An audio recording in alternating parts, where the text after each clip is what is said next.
Ready? Okay, we'll call the meeting to order for the LBL ESD on December the 18th, 2024. Welcome, everyone. Would you join me in the Pledge of Allegiance?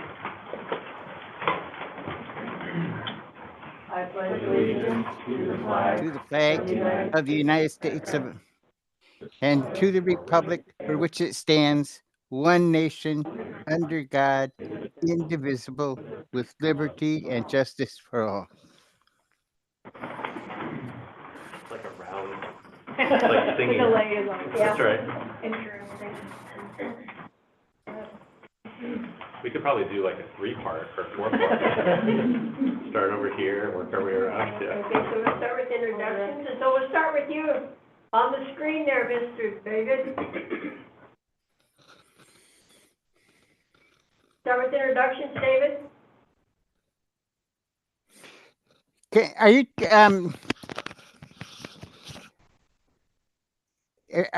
are you talking to me? I guess you are. Yes, sir. Introduce yourself, please. David Dunstan, Zone 7. Hey, G, Zone 1, LBL Board. Jason Hayes, Superintendent. Roger Irvin, Zone 2. Amy Vetter, Zone 5, she, her. Michael Thompson, Zone 3. Miriam Cummins, she, her, ella, Zone 6. Jim Lau, he, him, Zone 4. Jones, Executive IT Officer. Dr. Luer, Executive Financial Officer. Nancy Griffith, Assistant Superintendent. Lisa Shane, Executive Assistant. Gina Wonderly, Executive Director of Human Resources. Network Technician. Thank you. Okay. Now on to, and I got that back after, but anyway, I'm going to take it down with it. Okay, yeah. On page 5 is a few of the monthly acknowledgments that we have for this month, and I'm going to call out 2 of them that I think are, I mean, these are all very important, but in particular for our agency and how for children in our region, the Special Education Day that happened on December 2nd, and International Day of Persons with Disabilities that happened on December 3rd. I think it's just important to recognize the diversity that we see in our community, and we specifically are called to serve. Call out 2 of them that I think are, I mean, these are all very important, but in particular for our agency and how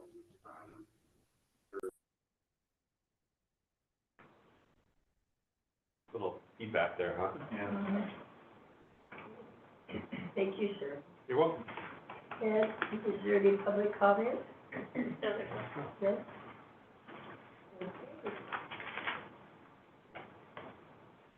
Can't even get the papers. There we go. Okay, so we're on to the fun part of the evening, right?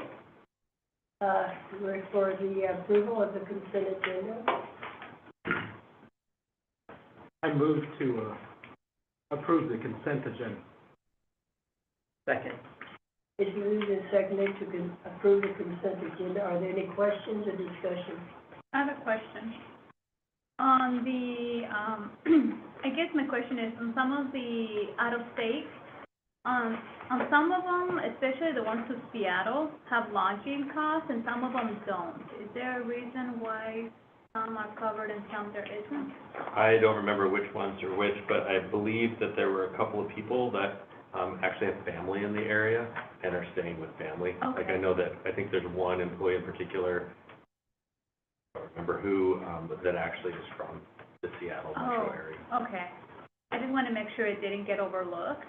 So Nope. that's why I saw that some of them had it and some of them Yeah. didn't. So I was People like, that needed a room, Okay. and they're being really cognizant of our budget and making sure that we can do the conference and the recruiting for the conference in the Okay. most economical way possible. Okay. So I thought like there was like 4 people that don't have lodging. Most of them. No, one point they talked about sharing rooms too.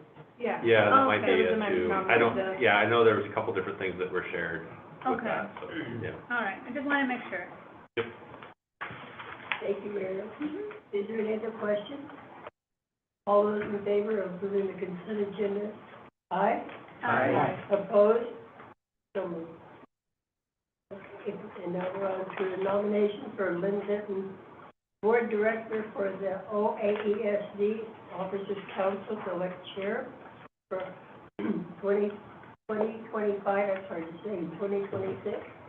Yeah, and I can explain this one a little bit. So if you look on page 23 of your packet, it explains what this is. So this is not absolutely necessary to do unless Jim were interested in being the chair-elect for OAESD and the Officers Council. There's also the same thing that if I was interested in being, one of the president-elect for the staff side of things, I will tell you that I am not interested in doing that at this time. I want to focus on what we're doing here. I certainly attend the OAESD meetings, and Jim and I have been attending the council meetings, but playing a leadership role is not something I want to do right now. But if Jim did... I am not interested. So, there you go.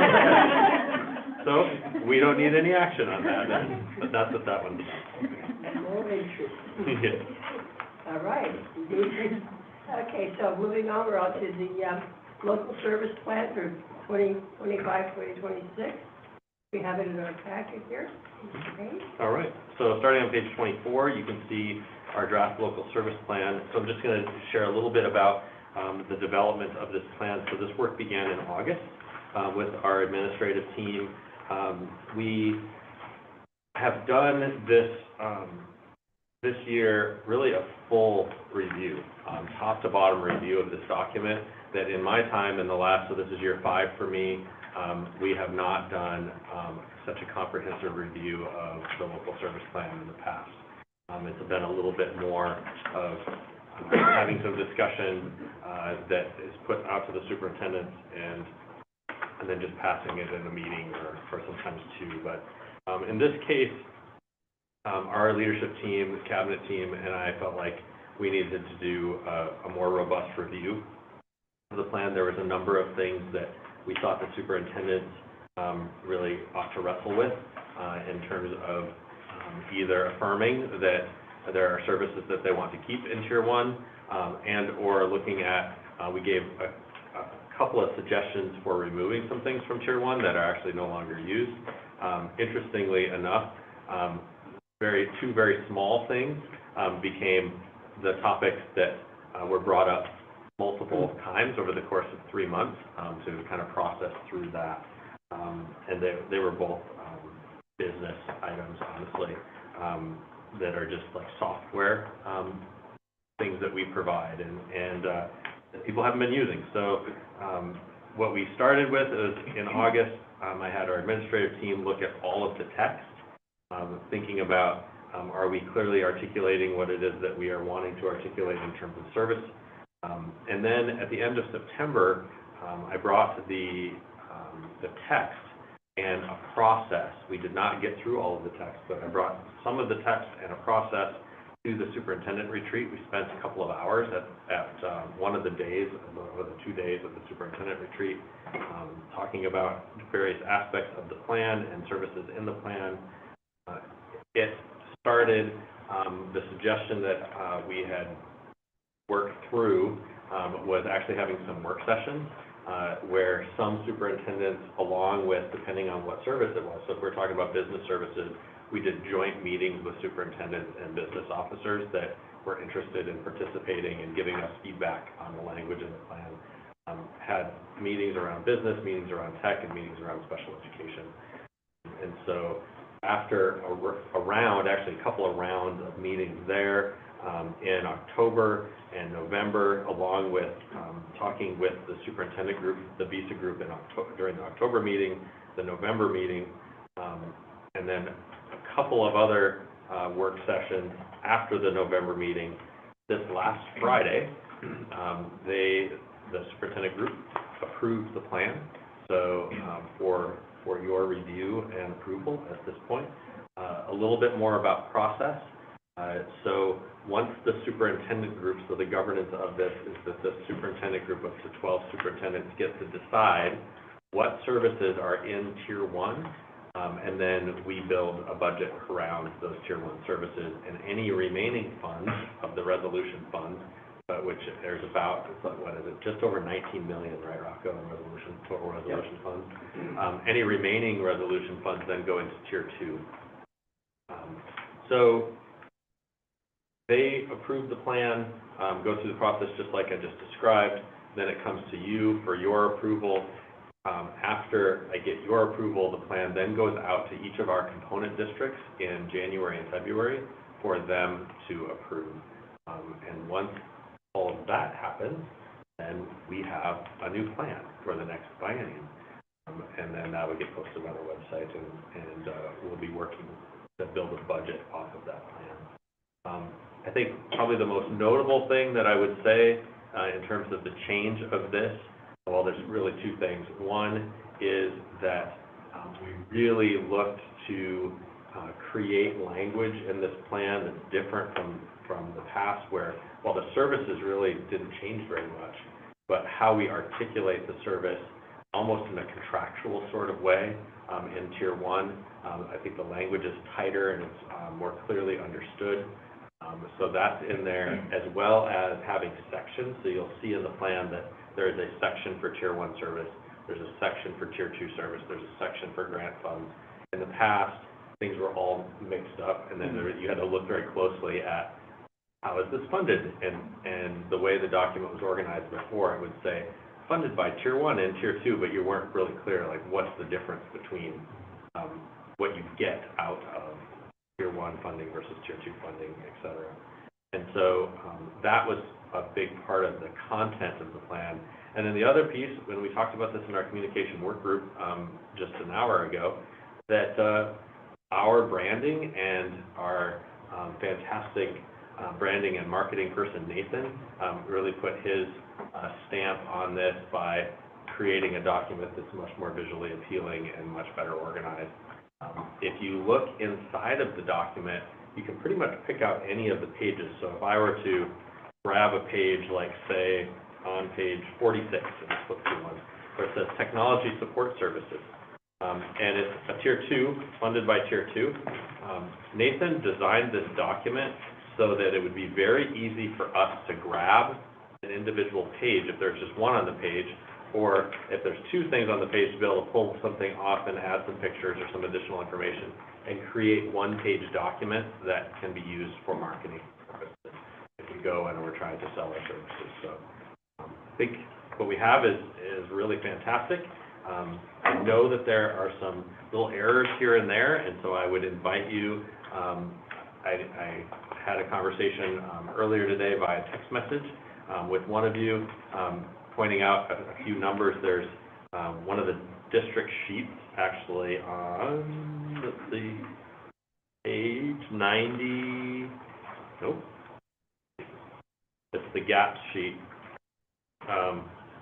On page 93 of the document, actually has the wrong enrollment numbers for gaps. So I know that we have some little fixes that need to happen, and so anything that you, want us to point out and adjust so that we can tighten it up and clean it up better, that would be great. So that the enrollment numbers need to go there. But other than that, I'll stop and see if you have any questions or comments. Well, along those lines, there's a summary page on page 15. Okay. Are those numbers supposed to match the individual sheets?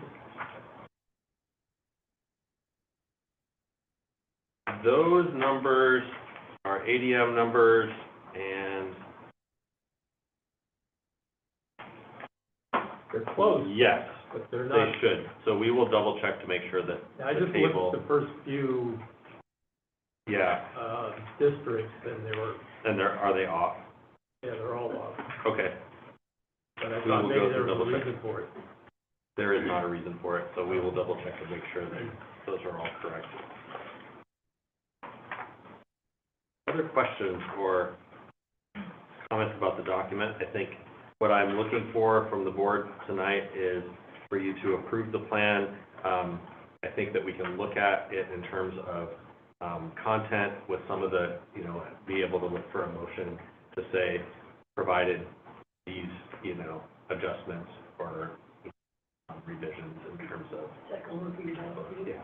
Because it really is a working document. The reality is that if Visa, in, let's say, April, well, actually, it should be earlier. If I said March. Yeah, March. Exactly. When we go to Visa in March, we will have a draft, budget plan for this. If for some reason Visa, says in March, like, well, actually, that's too expensive for this, that, or the other thing, we'd like to remove that from tier one, this is a working document. They basically could say, we want you to remove that, we're gonna re-vote on this document. And so it can be revised. I like the new organization. I feel like it just makes more sense. Good, yeah. So the way Makes it's it too. separating tier one and tier two, and grants and contracts, and by department, I thought it just was more logical than it had been in the past. And it's, with Nathan, revamping the appearance of it, it's also very visually appealing. Thank you for that feedback.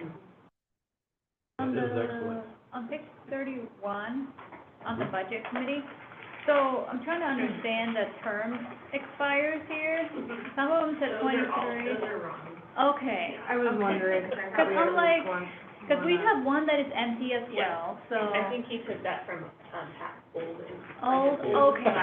Last year. Okay. Yeah. And that, Yeah. because we just voted on it last month, and Yeah. he had already had this done. Done, And okay. he wasn't at the meeting, and I didn't give him the new Oh, table, okay. so that's one of the things that he has already changed.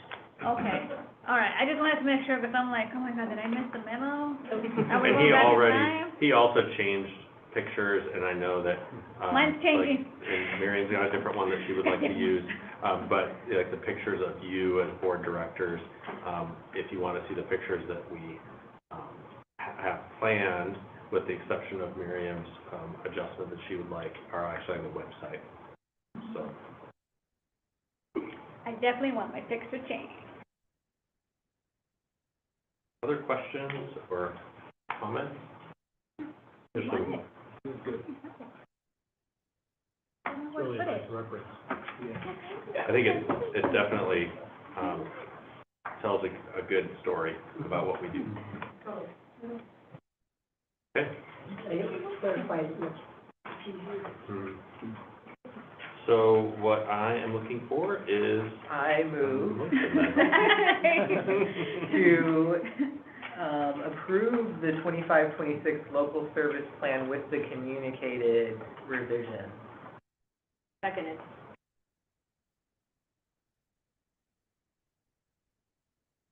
It's been moved and seconded to approve the 2025-2026 local service plan with communicated revisions. 26 or 27? Well, 25. Oh, did I see? yeah, it does say 25, 26.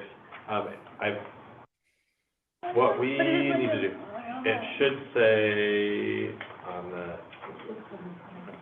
It does say 25 through 27 on yeah, Yeah. it is a biennial. Biennial, okay. Oh, okay. Yep, That was my fault, because I thought we Yep. do it we vote on it every year. we do. So that's why I will have to bring it back to you, so next year what it will say is it will still have the same dates, it'll still say 25, 27. Oh, okay. But I have to get an annual, approval from you, so it'll come back next year. No, that's good. Oh, well, should we just vote on it? I'm like, this is going on record, making sure. Okay, so, we'll go with the motion to approve the 2025-2026. Right? Sorry. You want- 27. 27, you want the 27, Yep, okay. Yep. Local service plan with communicated revision. Mhm. Yes. All right. Perfect. Any discussion? All those in favor, aye? Aye. Aye. Opposed? So, That was just a Delay. delay. Oh, Delay. delay. No, he, Thank you, David. It's always so. I remember that. And me when I'm. Come in from behind there. Okay. Thank you. Now, we're on to board, reports from the, from AESD, ESA. Yes, thank you, conference. For all y'all doing. Who wants to go first? I'll go. Oh, wow, okay. I got How it. it's- There's a crowd. I know. That's For gonna once, I be wrote myself the medal. no. I thought ahead for once. So there really was a huge focus on AI and Mhm. really how it is it's the way that we're going to progress technologically, and there's no point in kind of denying it or avoiding, taking advantage or learning about it. Basically, we'll be left behind if we don't figure out how to utilize it moving forward. So we might as well, make friends with it and learn how to utilize it.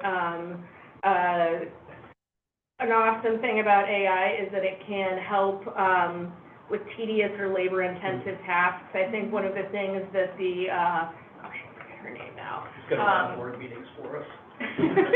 Yeah. One of the keynote speakers, she mentioned kindergarten registration required 19 different forms, and I forget, was California maybe, but just processes like that, making it easier for both the school district and for the parents, streamlining that. Or there was another breakout session I was in where they used an AI model to help organize that, because it was in Connecticut, and their ESA is in charge of special education transportation, and apparently it's a really complex sort of a thing, and so AI helps them organize and streamline it. So just some really interesting. There's also I think that same district that uses it for transportation also, they have like a chat bot that can answer HR questions, and it's a closed system, so it's just their information that it's pulling from. And then they've also taught it to, if there's any problematic questions that are asked of the chat bot, it will flag it and say, hey, go talk to HR. So so making it smart and just using your own information. And obviously with any schools, we deal with a lot of sensitive information, so just discussion about, protecting that information, but still utilizing AI. So that is one of the big concerns that everyone has, having human oversight. So that was probably about 3/4 of the stuff that I went through about AI. It was really interesting, and I was glad that I learned a lot about it. There's a micro-credential that was talked about in one of the sessions that I'm interested in pursuing. And then also, I think Jim went to a breakout session. I forget what it's called, but it was an ESD in Washington, the Seattle-Tacoma. Student leadership. Yeah, student leadership, yeah. And so they have student board members, and I thought that was a really interesting idea. And not only does it make the students feel more involved, but it helps them get interested in, being involved in their community. And, I wouldn't be surprised if those kids end up being school board members as adults. And so they have, they do advisory votes. Well, they'll vote, but obviously since legally you have to be an actual elected board member to vote. And the kids aren't elected, but they get to give an advisory vote, and then the board members take that into account. So I thought that was a really cool program. And so I was really glad that I went to that breakout session. And then also, Cindy and Tammy gave a wonderful presentation about about the mentoring program for teachers and just how important it is to support teachers, but also support mentors, and just kind of, the focus on wellness, which I'm glad our ESD has. Just in order to be able to keep our employees, we need to take care of them. We need to promote wellness, and I'm proud to be part of an organization that has such a focus on that, and it was exciting to hear them talk about all the amazing work that they do. They did a great job. Mm-hmm. everything that Amy said. Yeah, good job on that. Yeah, Recap. Yeah, it's a great yeah. recap. I think one of the takeaways that I got from this one is the emphasis on how big AI is being like part of our lives now as we move through like life, and how because it's there, we need to learn not to be afraid of it. And I think one of the keynote speakers, Abram, he created this AI, Clara. No, it's Clara, yeah? Clara. Clara, Yeah, yeah, I think I was so, thinking it was yeah. Clara, each one was an acronym. But the fact that he created her in a way that she was culturally representative, because he felt he wasn't represented, I thought that was an awesome takeaway, because it's like finally we have AI that's working for us and making sure that it's culturally specific, it's taking into account different aspects and different voices, and so I really appreciated that. That knowledge, and also new AI tools that are available to utilize. One of the things I mentioned in our communication group was, and also, not to brag, but LBL, so gold, thanks to me, okay? We were participating in this is right here, this is gold, it has, right here, we won, number one. Participation on the app. Participation on the app, it was competitive, okay? It was till like the last, Amy knows, that night, I went to bed at 2 in the morning. But yes, we took gold, so I feel very proud. You use AI to repost things? I did, some of them, I'm not gonna lie. I was going at the end, I was like, I'm just posting articles at this point, I'm gonna be number one. But anyway, we did take number one, because we got bragging rights. In the whole country. In the whole That's right. country, number one for this conference. Now they know who LBL is. Yes, we were in the map. It was actually two of us from the West Coast. One was from Washington, who took second place, and third was Texas. So yeah, we made it. Good job representing. Yes. Anyway, that's what it was. I'll just add, that was a great recap. And you mentioned the student leadership. That's my second year going to that one. That's the one that stood out to me too. I'm really interested in implementing that, or, discussing implementing that at some point. Same. But I think Be a it's good thing to talk about at our complicated. retreat. Yeah. I put that on that agenda. But MESD, I talked to someone from MESD who's interested in implementing it, and they actually have students because they run schools. So, I think it'd be good to let them pilot it and kind of figure it out. Yeah. Let them go first. Yeah. And they're Yeah. more than happy to share. They Good said thought, yeah. how they did it, so. Yeah, so, keeping in touch with them about it and, That's a good idea. trying to Yeah, 'cause figure it's out. very different than the school district. It's very different than a school district, but a lot of potential, and, I'm hoping also that an alligator comes out of this. Oh, yeah. Well, that's a good segue. I'll throw out the same thing. Some of the AI ideas that came out, I think are really important for us to look at. In this time of not having enough educators and people who support our students in education, in terms of time and caseloads and everything else, if we can come up with efficiencies utilizing a new tool, we absolutely should do that. And so, since the conference, Cabinet's had a couple of conversations regarding some ideas around how we can incorporate AI into our student information system, maybe some special ed pieces, being able to, for example, like doing a rough draft of an IEP. Why not? And especially if it's in a secure environment that we've created. So Tim's got some good ideas, for that, and I think that's really powerful. I went to a couple different sessions that got a number of ideas around wellness, and I appreciate what you shared around wellness. I think absolutely that is the secret sauce for us as leaders, and in our organization, for us to be successful. In order for us to take care of kids really well, we need to take care of the adults in our system, and having a system that really looks at wellness in a holistic way, I think is going to be really important. So I've got a number of ideas there. And then, important segue, I went to Florida hoping to learn a bunch of things and also see an alligator in the wild. And, you know. The wild. Yeah, in the wild. Yeah. Well, the rule is that I didn't want to go to like Gator Land or something like that, where there were basically tame gators that like they had behind Oh. fences at the zoo or something. I've seen Yeah. alligators at the zoo before. Exactly. I wanted to see what else it was about.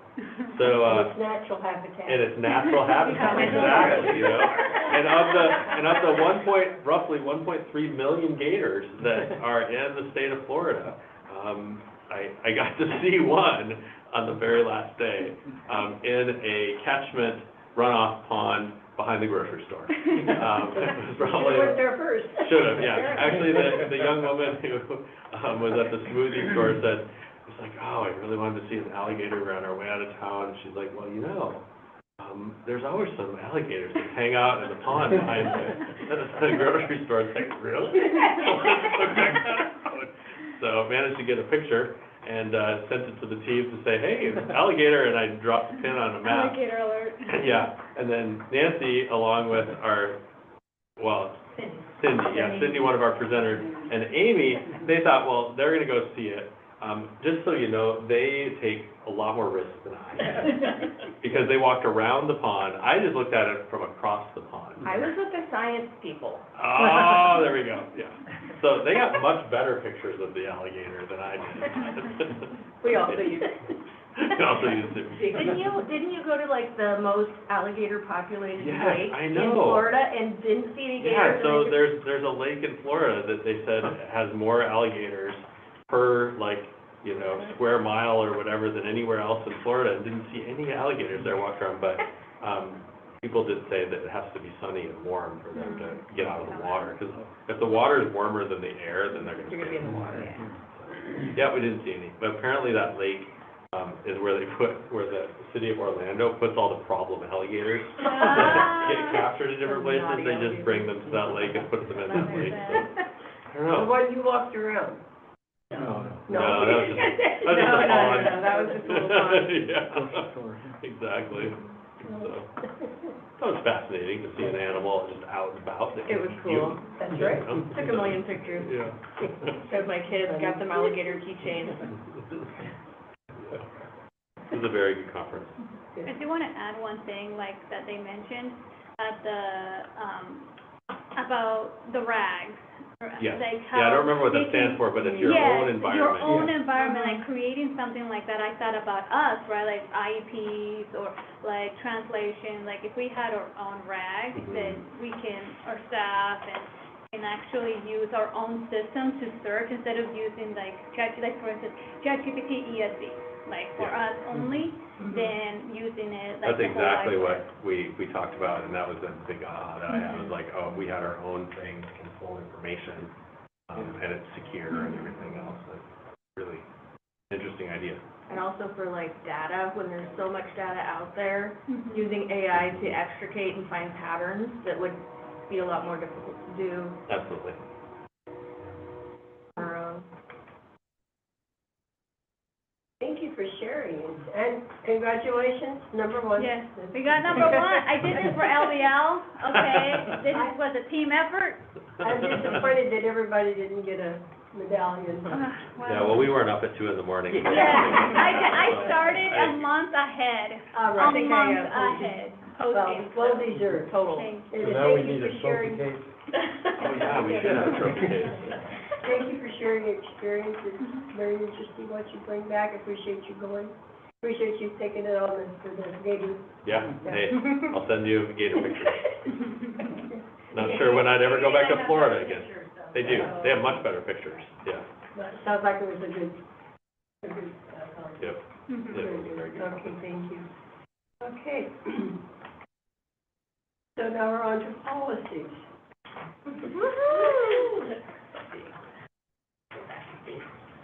We talking about the years tomorrow? Well, we do have animals in ESD facilities. It's not related to alligators, though, don't worry. Well, maybe if it was a certain. It could be a certain gator.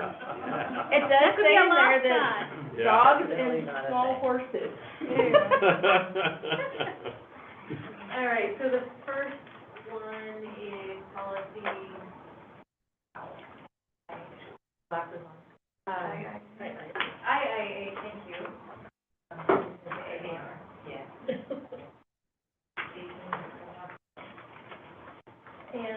that one, We're on page 112, just so you know. yes, there's, a couple of different sections that we've added to it, just about, saying that the board believes proper care and judgment should be exercised when selecting materials, that, we have a process to select materials that reflect all people, regardless of race, or national, et cetera, on that. And then, instead of challenges, they're calling it requests for reconsideration of instructional materials. And also, that those materials will be available through the reconsideration process. So just give a little bit more guidance on what to do if someone requests a reconsideration for that. So just added verbiage there. And then for the AR, I don't know what page. Again, they say all materials involved will remain available. Instead of the chair of the committee being appointed by the board chair, it's committee decides who the chair is going to be and speak for them. And then also, because it could be a lot of different board members involved, it might be subject to public opinion law, so make sure to include that in the AR. And then the last section is there was an older form to use to ask for this, and they've redone it. The thing that I noticed about the new form is really asking people to be a little more proactive about, hey, I don't like this, but here's something else that could be used that covers the same material, so that, you know, it gets people thinking as they go through this request. So those are the changes that are in the AR. The form is different, and they just added some of that same verbiage today.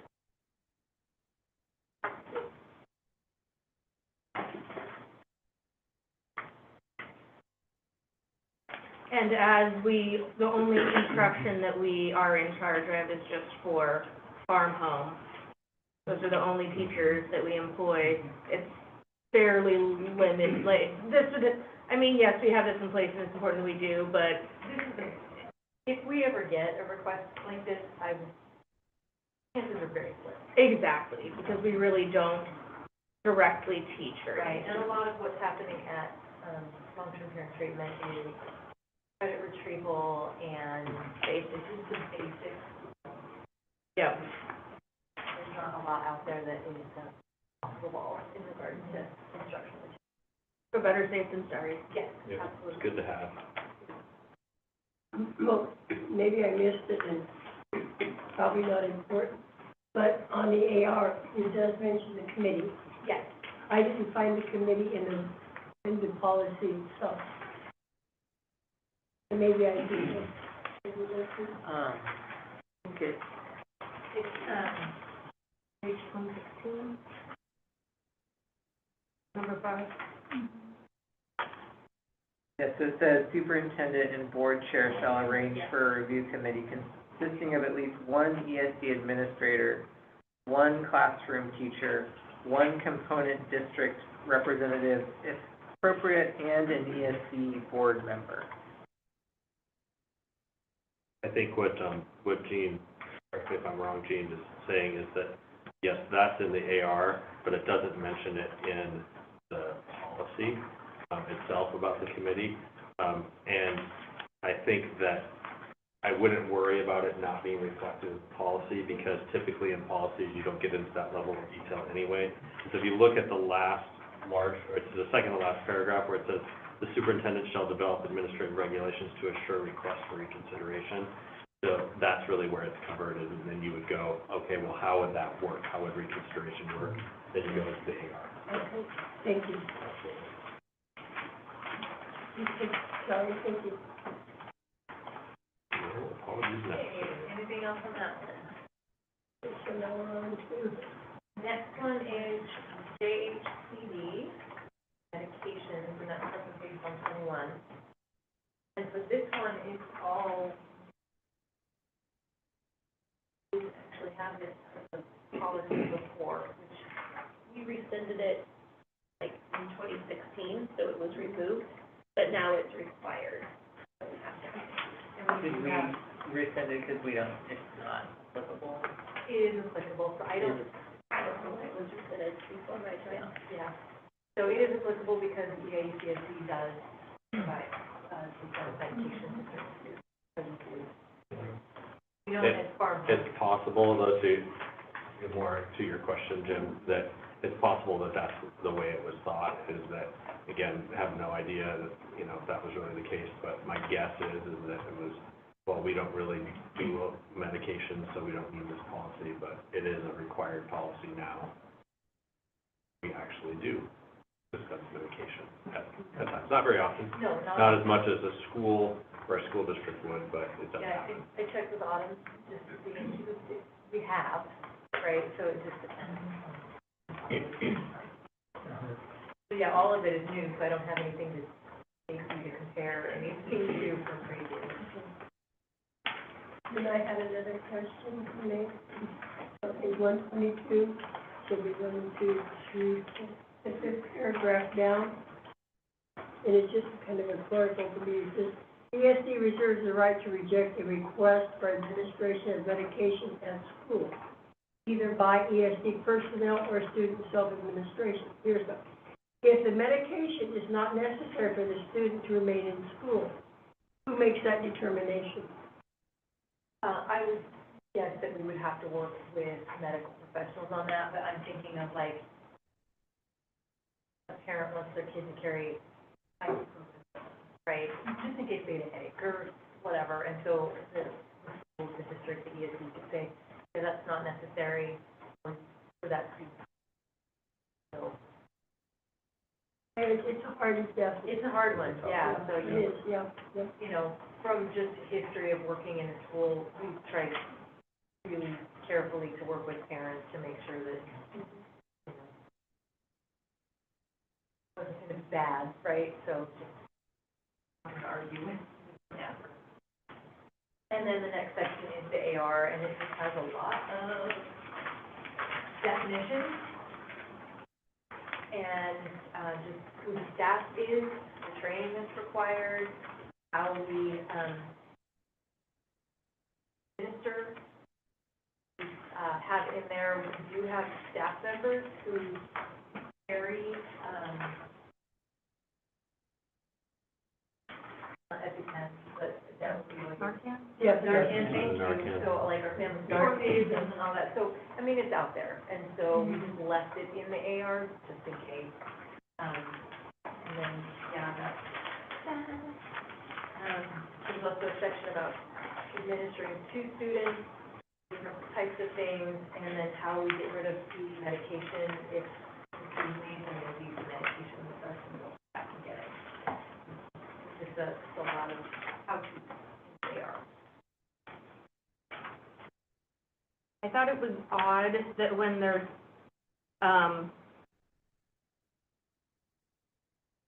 defining prescription medication, that they include the label caution federal law restricts this drug to use by or on order of a licensed veterinarian. It was like, these are children. I'm assuming we're not giving any veterinary drugs. Well, There is? Wormer was used, ivermectin was used during the COVID epidemic. That is true? A little strange, but. Okay, but you know, for, DMSO, is something that we use with horses, is a liniment that previous failed use with humans, but then they found that it's not good for humans. Oh. But some people think it still is, so there's just different things that. Yeah. We get a prescription from a veterinarian, don't worry, we're gonna be double checking. I just have one more question, if I may. The pills are real big. The pills are really big. New definition of horse pill. On page 30, that would be number D, right at the bottom. It says if non-prescription medication is not approved by the FDA, how do we know if it's approved by the FDA or not? I know, that's, Herbal type medicines Yeah. that are not approved by the FDA? I just, That's what I was thinking too. That I think just a search, Supplement. you can I search think, it general and search. verify. Ask I'm ChatGPT. trying to think of what it might be. Yeah. There you go. I was told years back that the less words in a policy, the better. And this is an awful wordy policy. It is a lot. I think they're Yes. trying to cover as many bases as they can. Well, I think you did. Yeah, I think you're right. Okay, I don't, Maybe I thought you were gonna read the whole thing. There are a couple of spots where it says program administrator and principal in brackets, and where we probably just want to pick, Oh, we just missed Program. some of those. What yeah, page are you it's, on? 127, G, the very last, Yeah, we're changing our Oh, yep. program administrator. and then also there's another one kind of in the middle, under 5A on 129. Okay, good catch.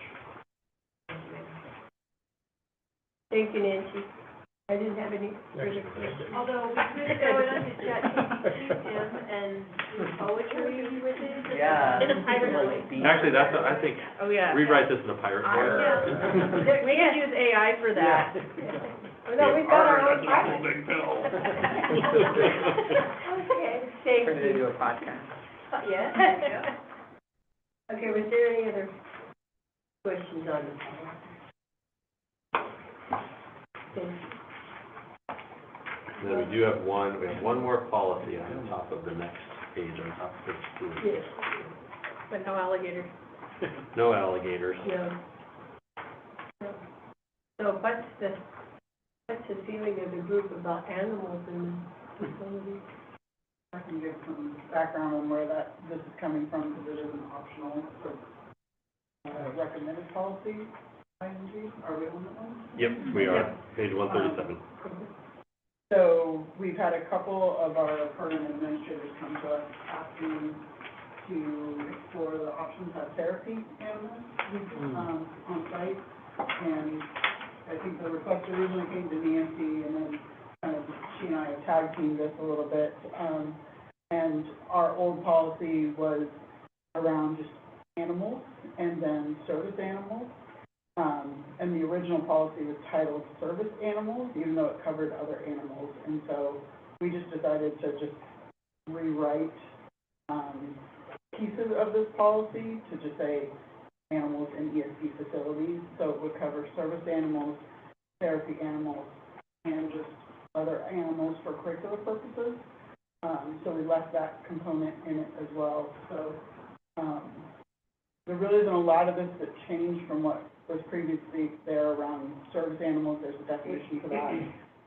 And then we pulled some definitions from the National Veterinary site around therapy animals. They had with us documents around how to define a therapy animal. It's not therapy animal is not a federally recognized thing, but we wanted to have some clarification for staff about what therapy animal is or is not.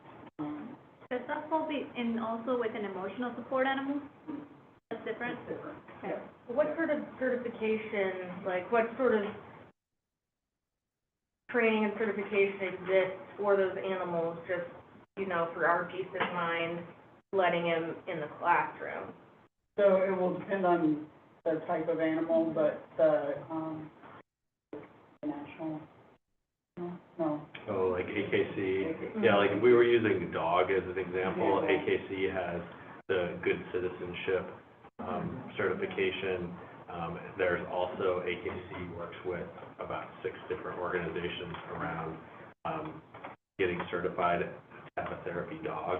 And there's a variety of tests that they use, along with, most of them will have an observer that goes in the first, I don't know, maybe 10 visits or something, where they actually go and observe the animal working, so that there's a good deal of positive feeling around, hey, you know, we can really mitigate the risk of having that And animal. they do fail animals. I have a friend who's been searching for a dog. She's got like 5 dogs now because she kept trying to get one that could do service animal and going to hospitals and all that. She finally got one, but she's passed all the tests, so they do fail them. Okay. Yeah. And in the note, there's some verbiage around that we would expect the animal to be certified, so it would get to the program administrator, just, Verify. verify. Yeah. Okay. Sounds And then there's another interesting thing here that we, in old language, that, we thought, this has got to be around classroom pets, and Oh, we yeah. just took it out entirely. But it said if animals are to be kept in the classroom on days when classes are not in session, arrangements must be made for their care. We're like, no, we're not going to have animals No. in rooms. Well, it's like a fish. Yeah, it's like a Yeah, fish that's or, kind of what they're yeah, a gerbil, Lizard. a hamster, that sort of thing, but, yeah. And we did, add that parents, would have notification if animals are being brought into the classroom, so that they could opt out if they wanted to. What if a student needs a therapy or That would be a support. That would be a service animal? Yeah. Service animal. Yeah, And so with that- that, okay. That's, yeah. So there used to be an AR attached to it Yeah. around service animals, and basically, it was not needed, because if it's a, verified service animal, we can't deny that, Mhm. because it's part of 88. And so going back into the emotional support, so on this one, because emotional support animal does not fall under therapy dogs or service animals, but it says animals approved by, so does that mean a staff member can bring an emotional support animal? So the animals approved by the program administrator are gonna be for curricular purposes. Curricular, got it. And I think it even specifies that the animals can't be there on days when students aren't. Trying to I figured that's so people aren't bringing their dog in. Yeah. Now, if we had I'll give an example, if we had a staff member who had, PTSD Yeah. and had a service animal to help mitigate, that, then that would be allowed. We would have to allow that. Be part of an ADA plan that we would work through an HR process for. All right.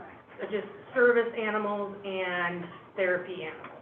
We do have schools in our district that have therapy, therapy dogs. Yep, absolutely. Yeah, I know there's one program, there's several of them that go around and have children read to the dogs.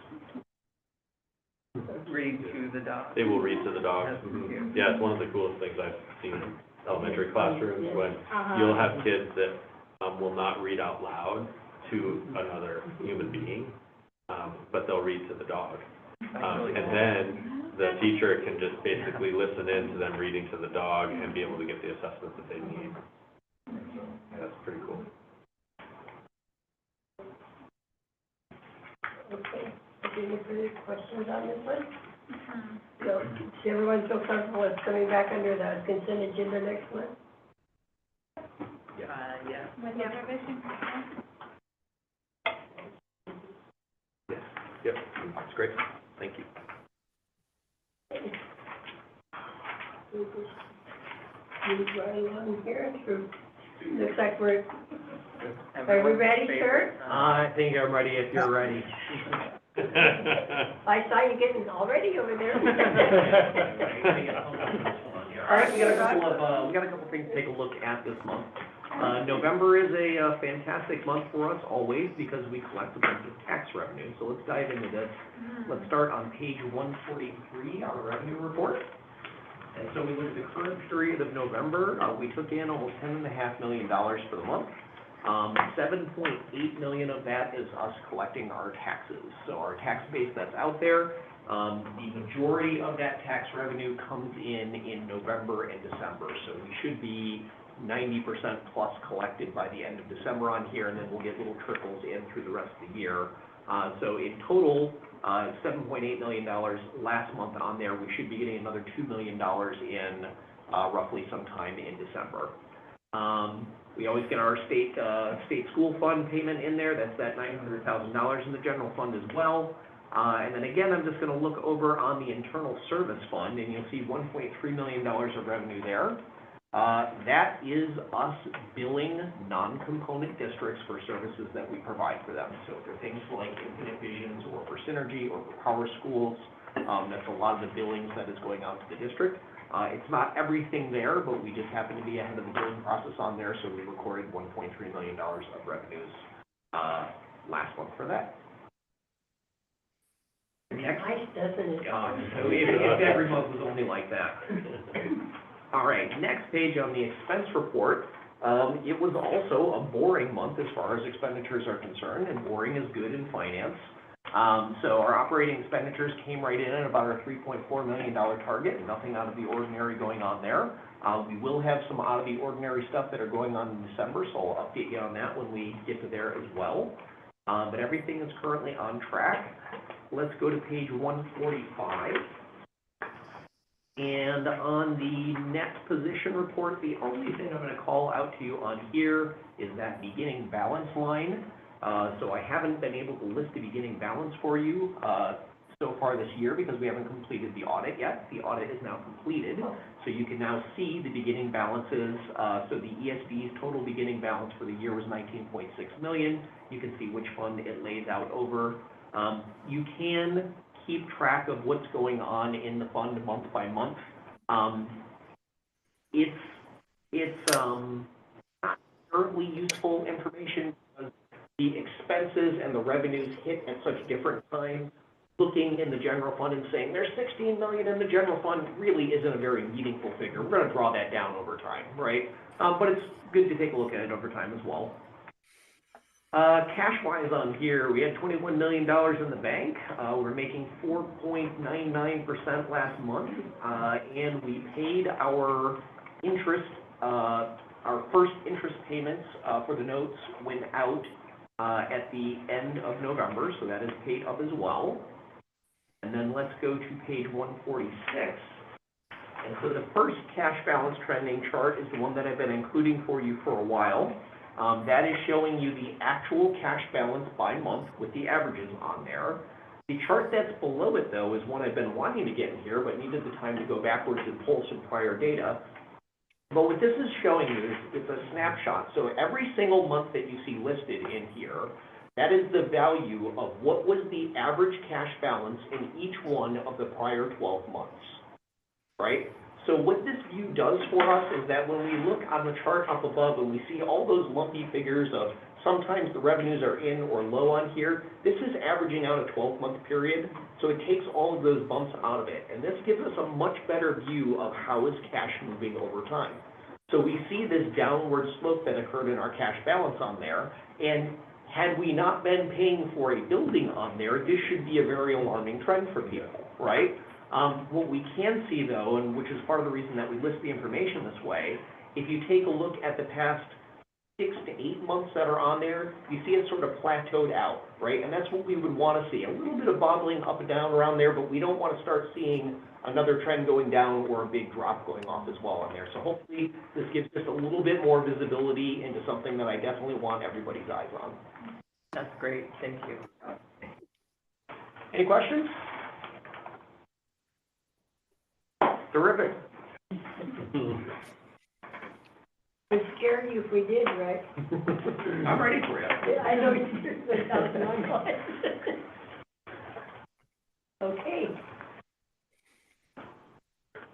I get so excited when he does this, I lose track of time. Okay, so. I do too. I like to know though when there's a downward trend, Yeah. like, oh yeah, we planned on spending $10 million. As I'm over here gasping. Yeah, exactly. Yeah. Mhm. That's a very different thing than some of the districts in our state have seen of late, so. Okay, so superintendent's report, just a few things here. One of the biggest ones on the strategic plan document we talked through already. I'm really proud of us for getting the local service plan updated and voted by BETA, so that's one of the things we got there.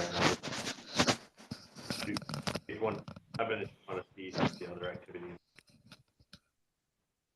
going there. And the then there's a couple of other things that I just wanted to point out. So we are continuing some of our culture work. We just completed a survey and received the results. Are actually meeting so the speaker that we had in fall that he started working with is continuing to work with us around culture things. He's actually meeting with our team tomorrow morning to look at the results of the survey and how we can use the results of the survey to start a process to put together a cultural DNA code and say, hey, this is what we are about, and this is how we want to interact together as staff members. It's pretty exciting stuff that I'm looking forward to spending a lot more time with you during the retreat. So we'll be talking more about that through the lens of strategic planning. Get into that, and we will definitely share a summary with you at that point. So we'll be just beginning. Christina is going to be working with a small group of people, and Galen, to work on this cultural DNA code. It's going to be a kind of a diverse mix of about 7 staff members and Christina that are going to be working with Galen on this over the course of the next 3 months. So basically January until spring break. And there'll be multiple inflection points where we can get feedback, and we'll have a larger team that will give feedback on it. So really that small team coming up with a 75% draft of a document for us to look at. And you'll definitely see that back here at the board here in the next few months as a draft. Another one that I wanted to just get a sense for and get some consensus from the board on, and based on the feedback that I received last year and how excited everybody was, we have our special education team that's talking about doing another special ed resources night. And we've looked at the date of April 8th, and I'm wondering if you would like us to do another open house and just have a night where we do that, and we have them. Yeah, I think it went really well, and I'd love to be able to do that again. Yes and no? Absolutely. Okay. Yeah, that was really cool. Yeah, so I think that we're going to be in a very different position this year in terms of being able to do outreach and market for that, with the spot that we're in right now. So put April 8th down on a date. It's something it's something I just worked on today with Lisa and the one person that is instrumental. It's Michelle Nielsen, right? That's instrumental in helping pull this SPED resource fair together. So we just talked about that today. It was so much fun. It was fun, wasn't it? Yeah, really, really fun and really cool to do. So yeah, we talked about that. And then the last thing I have on my superintendent report is just around process, the superintendent evaluation process. And so I'm going to just walk through what I could foresee a process being to evaluate me.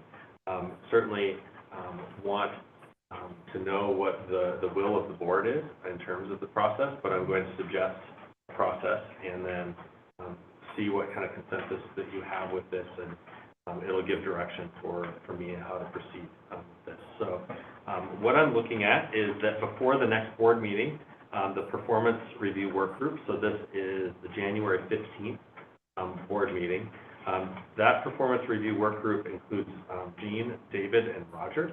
And I would come to that meeting with a self-evaluation document, be able to talk about some of the accomplishments that we've done here together as a team.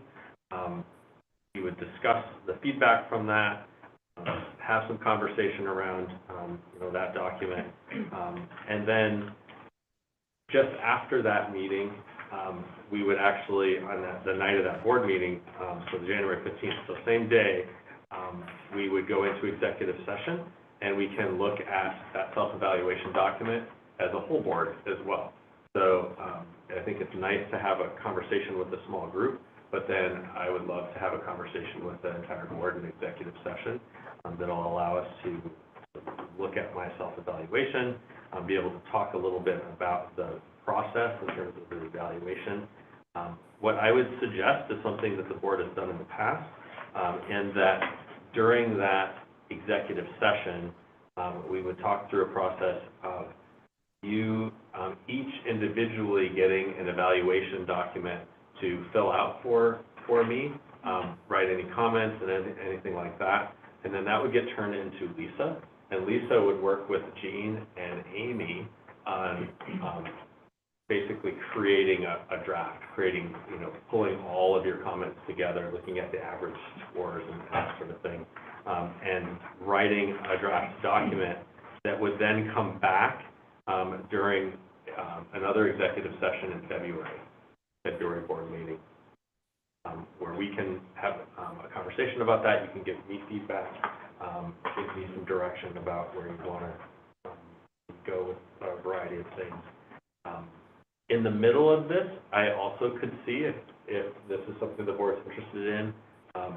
Definitely one part of it I want to do, but I think that we can pair these up, is that talk about evaluation and goals together during the retreat, which would be the first week of February. So this is all kind of within about a 2-month period, basically, where we can talk more about what goals that we want for the coming year.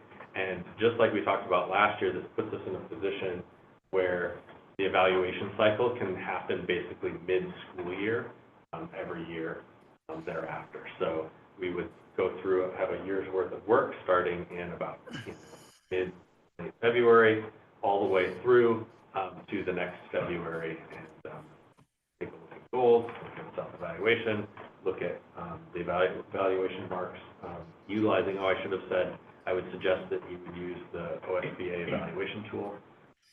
And there. So I'll pause and see if you have ideas, questions. That sound good? Like, look different than that. There's 2 executive sessions, one in the January meeting, one in the February. Correct. Yep. Yeah, and then after the second executive session where the evaluation is presented, after we've had a chance to talk about it in the executive session, that evaluation, there could be a motion to approve that evaluation outside of the executive session. And basically, I move to approve the evaluation as presented in the executive session. Who's in the executive session? That would be the board, Lisa, and me. And we do our individual reviews, Google Doc, right? And those are reviewed by Roger, and are they? So they would come. Typically, what's happened in the past is that they all get turned into Lisa, and Lisa pulls all the comments together in the various sections so that you've got verbatim comments from people, and then gives it to the board chair, and the board chair usually writes the evaluation, usually compiles that, and presents an evaluation document at the next executive session. So when do you see that report? Can we go over it? Or do you see it beforehand? I would imagine probably would see it in a planning meeting with Jean and me. It's pretty typical. Yeah. And then everybody would look at it and we would talk about it in February. So this is my first time. Is this similar we're doing before? Yes. Google Docs, Google Forms. Mm-hmm. I think one of the most valuable things about the process in the past is pulling together all the board comments and seeing where there are outliers. Mm-hmm. Yeah. And talk specifically about those with respect to whether it was an anomaly or there's something there that we ought to address. We didn't understand. And why there was some that were out of the norm. Yeah, absolutely.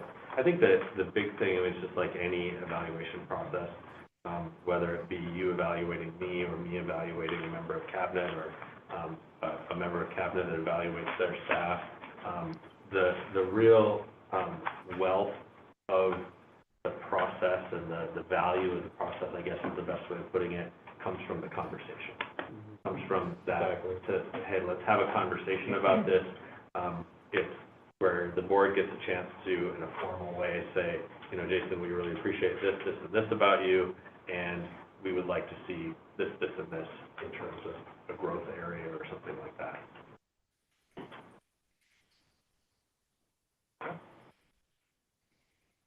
That kind of it seems like we have consensus in that, then Yeah. we'll work through that process. Starting here next month. All right, that is all I have, and we have no need for an executive session tonight.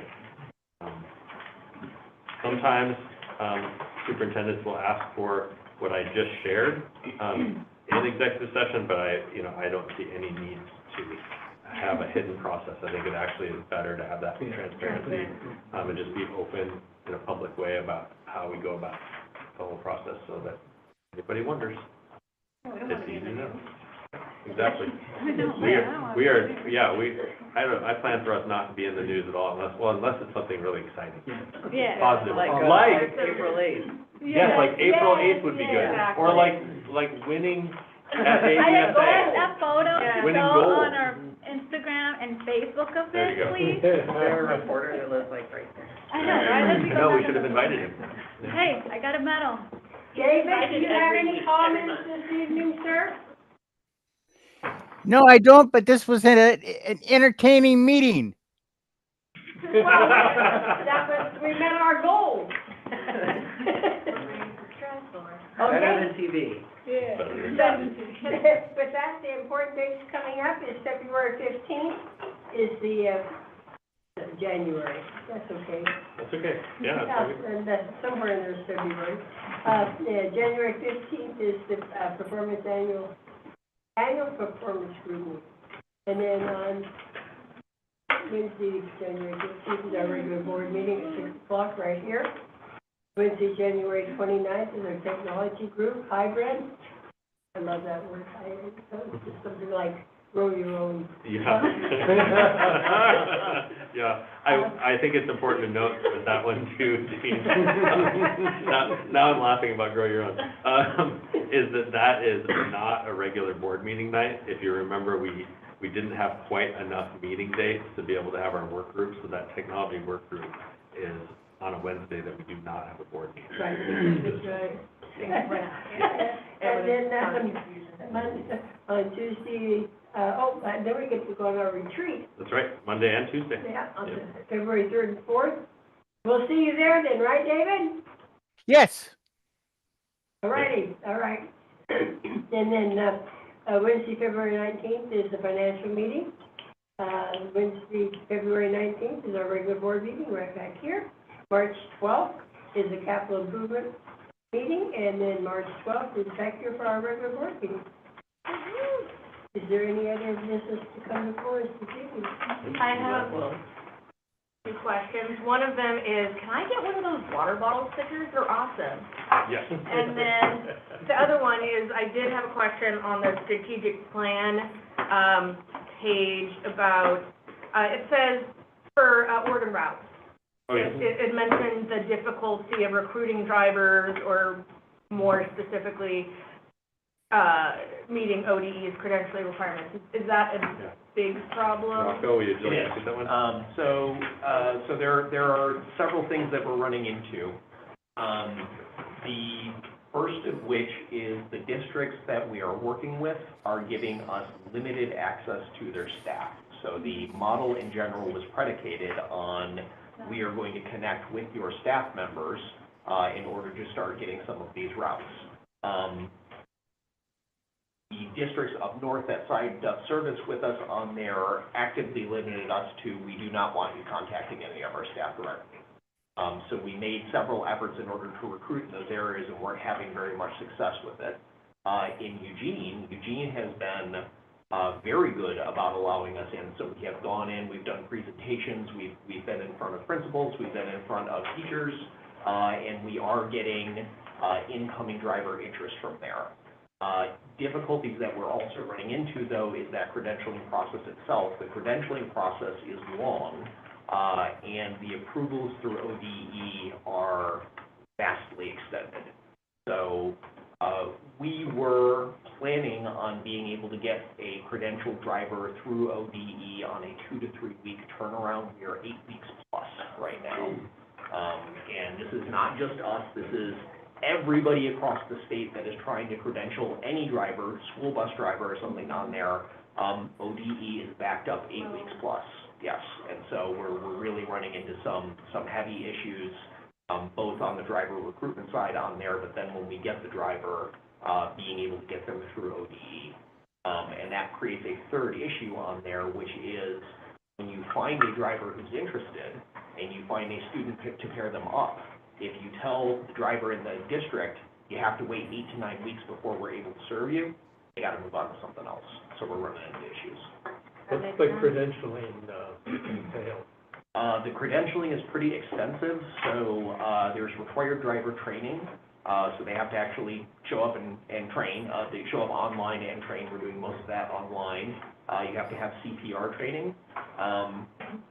You have to do a driver's test, an in-person driver's test with one of our people. You have to have your vehicle pass an inspection.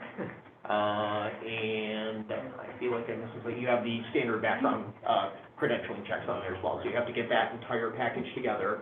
And it is on a per district basis.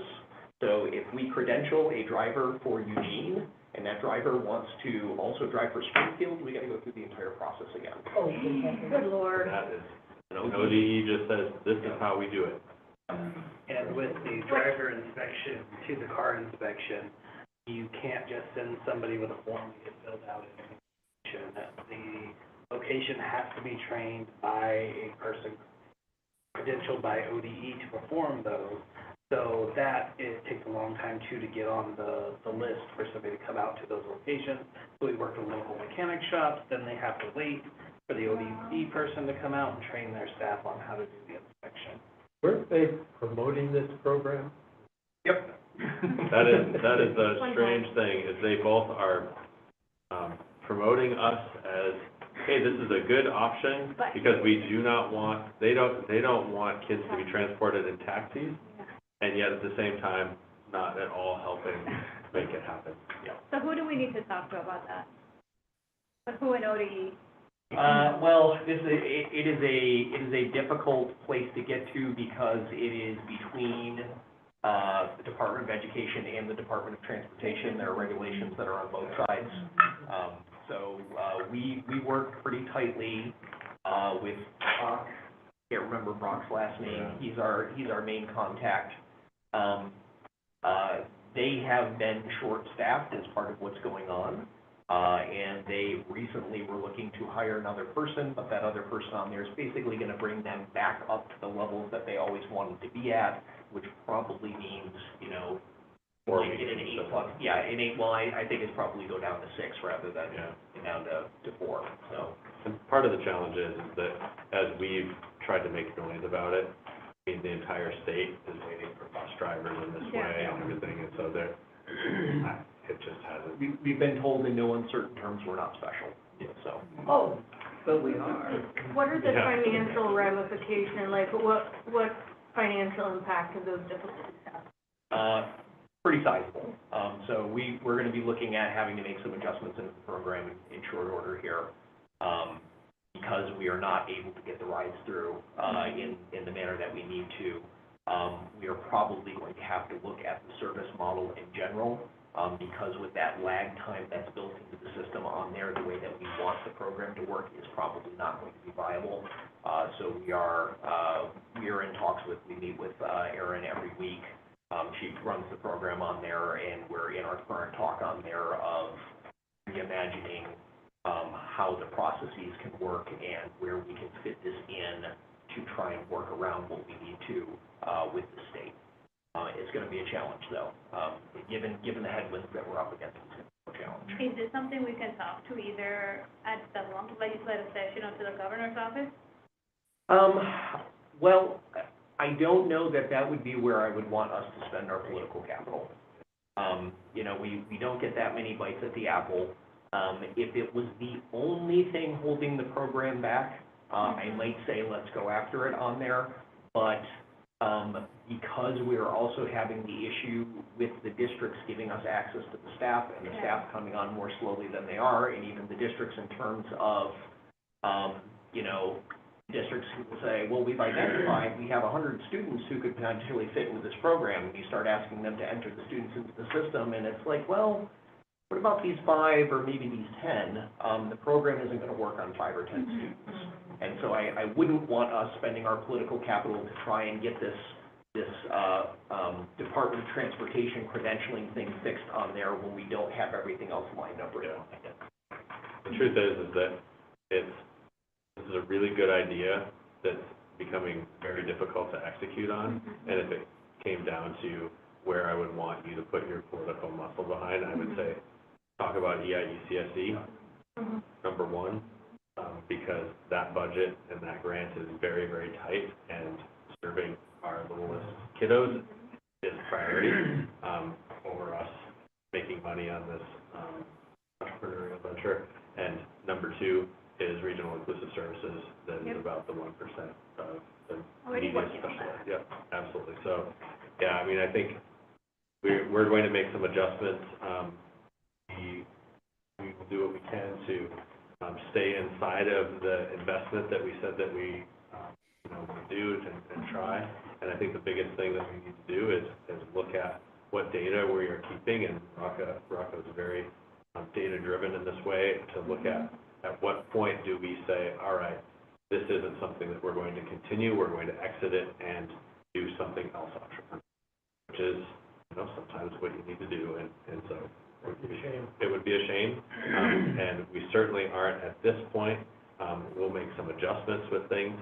We do have our insurance policy that goes until the end of November of 25 is when that renews. And so that will be, we will keep you updated about these things, but that will be our big inflection point about, do we continue, because that is our biggest fixed cost. And my guess is we will probably know what we need to know by the end of June. So we will either see, what we've been talking to the program about is we have to see the ramp, right? So when we can see, here's the rate that it's scaling at, so that we can have a predictive future that says, well, at that scaling rate, we understand how long the investment is to get there. We will either be able to see that ramp in place by June, or we'll say that that ramp is too shallow by June. Although our insurance policy would allow us to continue through the end of November, one thing we really don't want to do is start in with schools in September and say, line some stuff up, and then pull the plug on them in November. That would serve nobody well, particularly with the rest of the services that we have out with districts. So we probably are going to know what we need to know in June.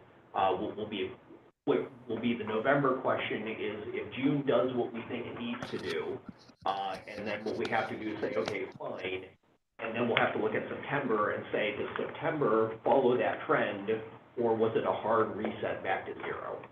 In which case, then we would say, ramp on this is probably too long to make viable. So these are difficulties that we've encountered as we've grown, because I know things were going well in the testing phase, but we were probably also getting more district cooperation. We were getting more district And cooperation. it was very small too. Yeah, Very small district. What we really got as well is, as we started staging this thing along, we had many of the difficult barriers that we were saying, here's one thing to watch out for, we blew right past them. So, for instance, when we said, well, one of the things we're going to need to do is reach out to districts and find out whether they're interested and want to get in. We barely had to push this out there before we had districts instantly saying, we want in, we want to get to this program, like we reported to you in the fall. We were worried. We had 6 of the top 10 districts in the state saying, we're in. We're ready to run. So we had cleared that barrier. The one that got us, though, is this driver recruitment and driver credentialing on there just really came with a level of resistance that we were not expecting at all. Yeah. But we are tightly monitoring, so.